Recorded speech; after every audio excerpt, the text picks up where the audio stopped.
Então, quais são os problemas ali, né, do Delta Lake? Para a gente só destacar aqui e justificar o porquê só a gente trabalhar com Spark, com Parquet, não é o suficiente no dia a dia.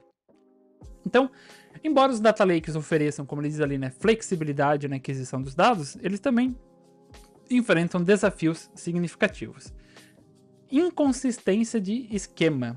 Então, o que que acontece? Eu recebi o dado de um modo, de repente eu passo a receber ele de um outro modo, com outras colunas, outros tipos, e eu ter que conviver com tudo isso lá na minha mesma pastinha, vou dizer assim, pode ser um problema a gente saber ler isso aqui.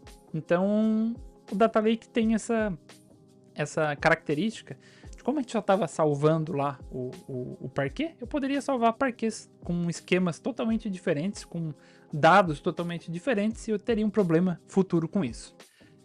O desempenho também, dependendo da quantidade de dado que eu tenho, das operações que eu tenho que fazer nesses dados, isso pode ser muito custoso computacionalmente, pode ser lento, pode ser caro.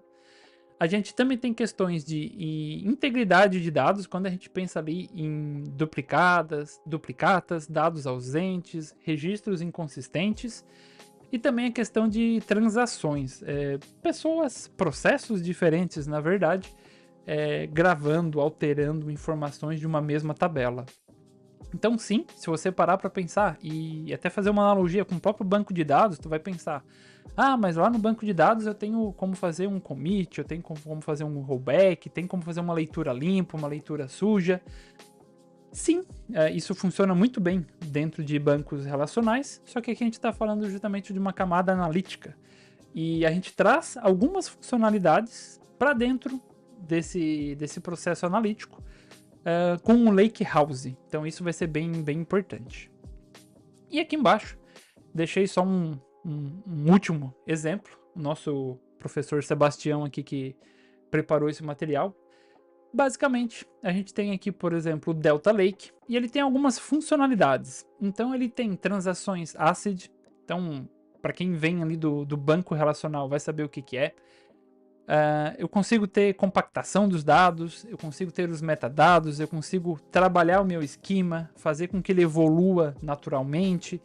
A gente consegue fazer o merge, isso é bem legal, a gente vai ver como fazer o update, insert, né, o upsert, o merge.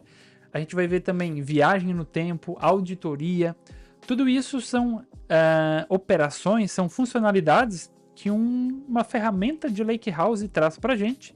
E a gente acaba não tendo essas funcionalidades quando a gente trabalha só com Data Lake, só com o meu formato de Parquet lá mais padrão.